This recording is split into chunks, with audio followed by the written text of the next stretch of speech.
The smallest unit of life is the cell. In order for life to be sustained, nutrients and gases must be able to pass into a cell. Wastes and other products must be able to pass out of the cell. Many of the materials that pass in or out of the cell do so by passive transport. In this process, there is no energy, no ATP expenditure by the cell. Concentration gradients allow for the movement of materials. Osmosis and dialysis, both specific types of passive transport, use this concentration gradient of high to low. Another type of passive transport is facilitated diffusion. Since it is passive, the high to low concentration gradient is present. However, the process is facilitated by a carrier protein. The carrier protein is somewhat like a revolving door, allowing easy access across the membrane and then rotating back to the other side. All of these processes, osmosis, dialysis, and facilitated diffusion, are passive. The cell does not have to use any energy to move materials by these methods. The concentration gradient is used. However, there are materials that need to be moved against their concentration gradient.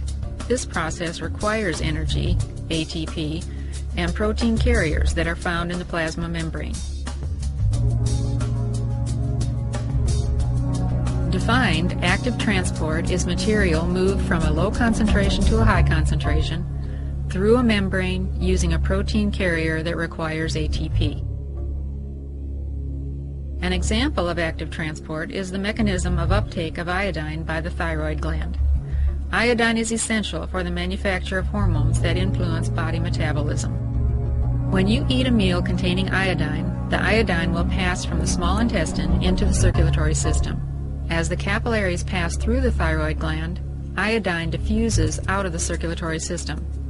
Iodine attaches to protein carriers in the thyroid cell's plasma membrane. Being proteins, they have a unique shape, so only iodine will fit. Glucose, which is also actively transported into the cell, relies on a different protein receptor. The energy required is somewhat analogous to a rock being pushed uphill. The processes of simple diffusion, osmosis and dialysis, facilitated diffusion, and active transport allow for most all of the small material, those dissolved in plasma and extracellular fluid, to pass in or out of the cell. Large particles, however, pass into the cell by endocytosis. This is an active process. It needs ATP. In this process, the plasma membrane surrounds the particle, such as bacteria or a food morsel, and forms a vesicle that pinches off from the membrane.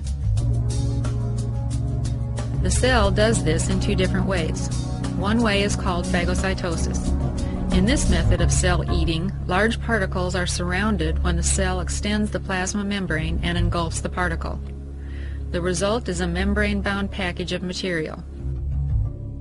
Fluids that the cell wants to take in enter by a process called pinocytosis.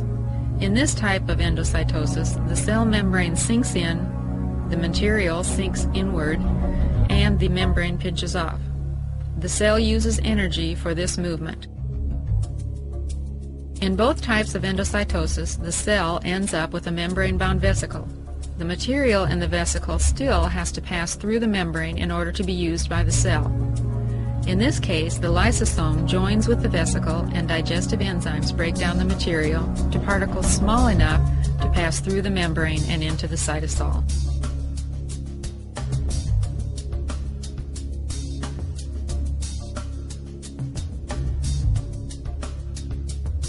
A specialized endocytosis called receptor-mediated endocytosis also occurs in cells.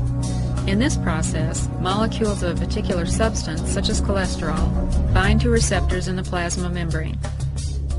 The vesicle is formed as the membrane sinks in. Then a lysosome joins the vesicle and the digestive enzymes break down the substance, releasing it from the receptors. The substance diffuses into the cytoplasm, the lysosome reforms, and the vesicle, with now empty receptors, becomes part of the plasma membrane again. This allows for the cell to reuse or recycle the receptors. A function of some cells is to manufacture or synthesize materials for export.